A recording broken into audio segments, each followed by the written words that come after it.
Welcome back to my channel di Yuk Kita Watching. Halo guys, apa kabar kalian semua? Semoga kabar kalian selalu dalam keadaan baik-baik saja agar kalian tetap bisa setia nonton channel Yuk Kita Watching. Untuk yang baru join, salam kenal, nama aku Yuki. Klik tombol subscribe-nya. Dan untuk kalian yang mau follow Yuki di Instagram juga bisa, silahkan follow Instagram di bawah ini, yukimon.dj. Hari ini Yuki sedang berpenampilan baru karena Yuki membawa sebuah kayak objek ya. Seorang narasumber baru yang akan Yuki undang di Yuk Kita Podcast kali ini. Mungkin untuk kalian-kalian para pecinta fashion akan menikmati podcast kali ini. Jadi tak usah berlama-lama, langsung saja kita mulai. Inilah dia Yuk Kita Watching.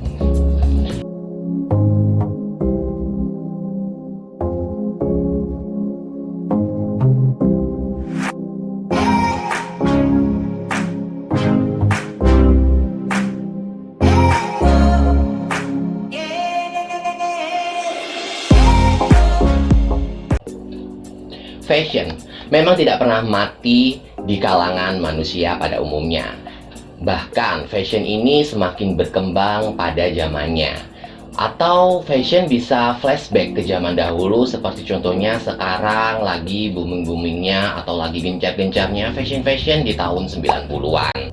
Yang kita tahu, fashion memang tidak pernah berhenti untuk berkembang pesat, dan juga manusia-manusianya sendiri juga seiring ikut berkembang dengan fashionnya, atau bahkan mereka juga mengupgrade fashion mereka. Fashion bukanlah sebarang fashion tanpa harus memang dibekali dengan sebuah ilmu. Jadi mungkin manusia-manusia ini mengupgrade fashion mereka karena mereka mempunyai bidang atau ilmu pada dunia fashion yang mereka geluti. Karena kali ini Yuki akan membahas fashion, Yuki akan memanggil langsung narasumber kita. Silahkan Kak Toro. Hai Yuki. Hai Kak, apa kabar? Alhamdulillah baik. Ini kita baru first time ketemu ya? Iya. Kita waktu itu memang ketemunya di sebuah aplikasi live streaming ya. Terus akhirnya kita menjadwalkan kita bisa podcast bareng akhirnya. Oke. Kak Toro ini asli Surabaya? Asli Surabaya. Oke, asli Surabaya. Kalau boleh tahu profesinya sebagai apa ini? Aku sekarang profesinya jadi hairstylist, atau kalau orang yang bekerja di bidangnya itu biasanya bilangnya hairdresser. Oh, kalau orang-orang awam tukang potong. Yes. Potong rambut ya, bukan potong daging. Oke nih Kak, Yuki ini kan memang sedang lagi bergerak di bidang YouTube. Udah tahu belum Yuk Kita Watching? Yuk Kita Watching sebenarnya baru dengar kemarin-kemarin pas kita kenalan itu di aplikasi live streaming sih. Habis itu ya udah subscribe langsung deh. Oh, udah di subscribe ternyata, ya udah nggak usah promosi kalau gitu aku. Oke, karena udah di subscribe jadi kayaknya udah tahu lah ya hari ini kita harus ngapain ya. Iya. Oke, untuk pertanyaan pertama nih, menekuni bidang hairstylist sejak kapan? Dan kapan merasa ada passion ke sana? Menekuni bidang hairstylist itu sejak aku umur kalau nggak salah 19-20. Kayaknya 19 akhir deh. Oh, masih remaja ya? Ya. Terus habis itu ngerasa ada passion di dunia hairstylist itu waktu itu tuh gimana? Gini, jadi aku tuh mikir ya, profesi itu kan aku pengennya kalau masih udah tua pun gue tuh kayak pengen bisa kerja. Meskipun oke, pendapatnya dikit nggak masalah lah kayak gitu. Nah itu baru aku mikir apa ya, yang profesi apa nih yang bisa kerja sampai tua nih. Tukang potong awalnya kan, oke, bahasanya tukang potong. Setelah mendalami baru tahu, oh begini, ternyata begini. Ternyata ada yang harus di-upgrade dari seorang tukang potong saja ya. Iya. Jadi kayak bisa men-style rambut orang. Benar. Terus ngelihat postur wajahnya itu gimana, gestur wajahnya, bentuk wajahnya itu gimana. Jadi biar lebih cocok itu harus pakai rambut yang gimana. Iya, betul sekali. Oh, tapi kalau boleh tahu ini salonnya salon sendiri atau kerja di situ? Aku saat ini masih employee sih. Oh. Tapi sistemnya kayak partnership gitu. Partnership. Ya. Oke. Berarti masih mempunyai partner kerja ya? Ya. Oke. Terus ada tantangan nggak sih selama bergerak di bidang tersebut? Banyak banget. Oke, boleh dijelaskan nggak nih tantangannya apa aja sih? Jadi pengen tahu. Tantangannya satu, kita treatment klien. Oke, dari segi skill, komunikasi, terus ngikut nih alurnya tamu nih maunya dipuji-puji, ada yang datang tuh pengen curhat, ada yang datang tuh pengen apa ya? Kadang ada yang cuek juga, kayak ya udah lu gue bayar, gue mau cantik. Ada yang kayak gitu sih. Jadi kayak macam-macam gitu ketemu sama orang. Oh, jadi kayak nggak jauh beda sama pekerjaanku sebelumnya ya, marketing. Jadi memang kita tahu karakter dia orang seperti ini. Oh, harus diperlakukan seperti ini. Siap. Oh, Betul oke. sekali. Terus tantangan lainnya? Tantangan lainnya itu gue harus ngedobrak tuh diri sendiri. Jadi kayak oke, tukang hairdresser kan banyak, yang lebih profesional banyak, yang lebih senior banyak.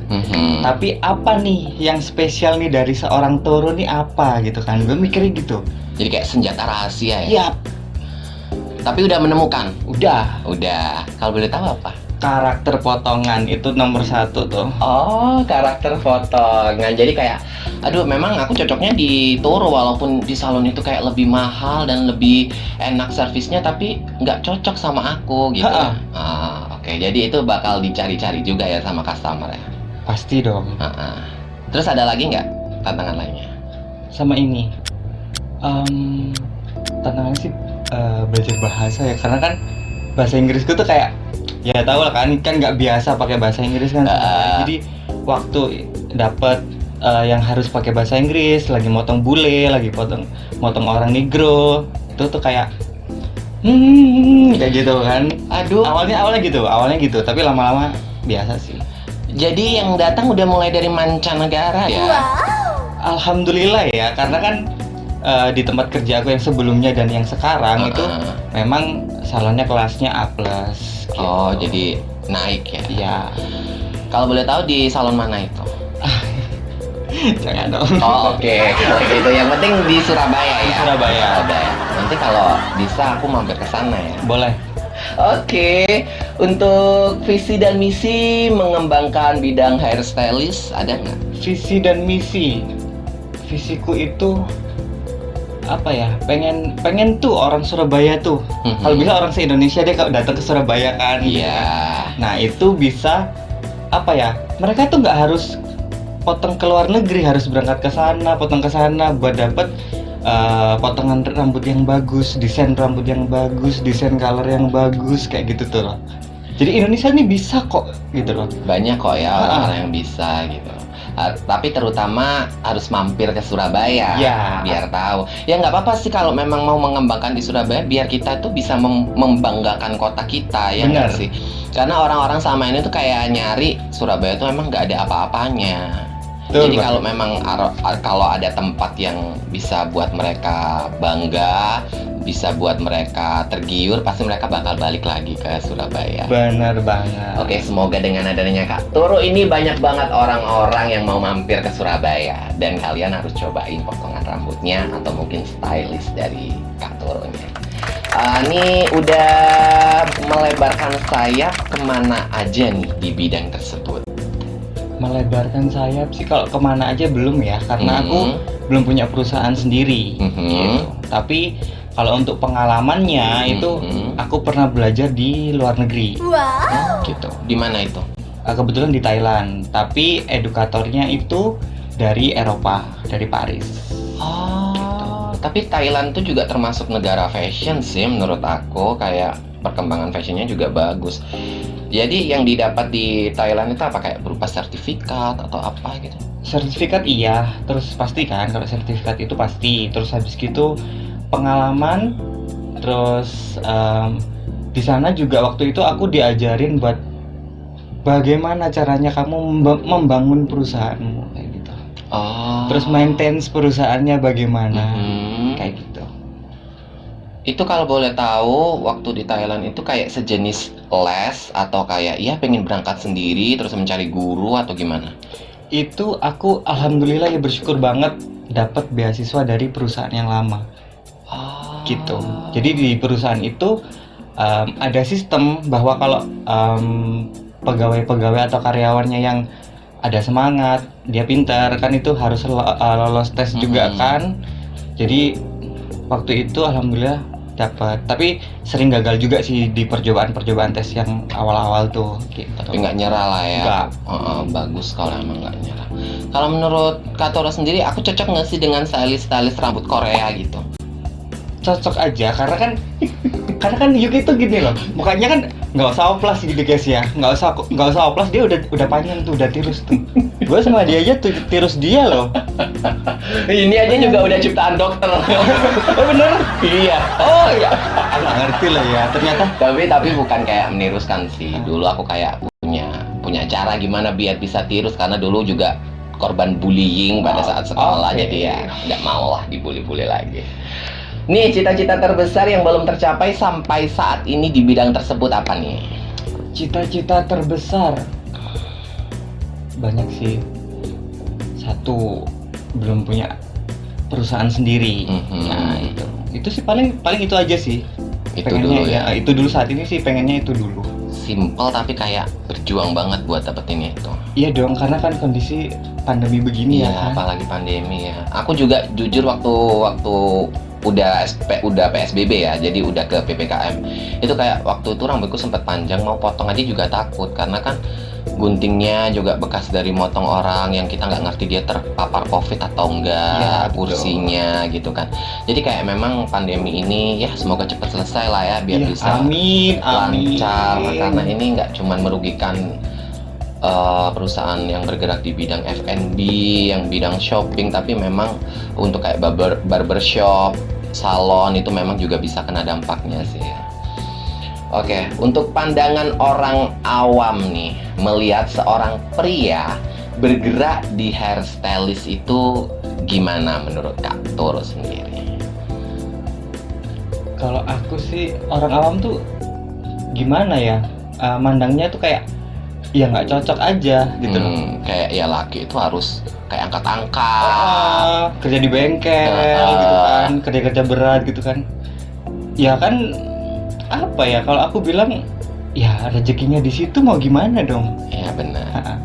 Tapi Kak Toro sendiri melihat nggak sih, kalau dari sisi pandangku ya, kayak misal nih di desainer atau di salon, ketika kita diservis oleh karyawan dia yang merupakan bergender pria, itu kayak lebih bagus nggak sih garapannya? Karena ini menurut pandanganku ya, karena seorang pria tuh memang kalau mengerjakan sesuatu tuh harus teliti daripada seorang wanita, iya nggak? Nggak juga sih, banyak juga kok hairdresser cewek tuh yang bagus, karakternya juga ada, tapi biasanya kayak tipis-tipis gitu karakternya, nggak yang kayak Toro nih begini nih, kayak gitu loh. Ada lebihnya dari Iya, mereka gitu. gitu. Oke, nih kayak ilmu baru juga buat aku. Terus selain itu nih, ada pro dan kontra juga kah selama ini tentang hairstylist yang ditekunin? Ada pasti. Pronya apa? Pronya dulu deh. Pronya kontra dulu kali ya, soalnya Oke, kontra dulu. gue rasanya kayak kontra itu muncul di circle dekat keluarga itu ada, terus orang-orang yang kayak lingkungan aku yang kayak cowok kok kerja di salon sih kayak gitu-gitu. Terus yang terbesar sih yang aku bikin agak kena tuh bapak tuh. Ya kan? Itu kenapa kalau boleh tahu? Awal kerja di salon kan pasti ngobrol dong sama keluarga. Bu, bapak, ini aku kerja di salon nih begini-begini gitu kan. Nggak apa-apa Tale, kamu kerja di salon kayak gitu. Jadi kayak mungkin dia pikirannya kemana-mana, ntar anak gua jadi beginilah, merubah penampilan lah kayak gitu-gitu kan, atau gitu kan, kayak gitu-gitu ya. Itu kan kayak gua mikirnya ya gimana, gua tuh kayak nggak bisa buktiin sekarang, gua masih muda, masih ngejar karir nih, kayak gitu kan, kayak gitu-gitu sih. Cuman agak ya udahlah.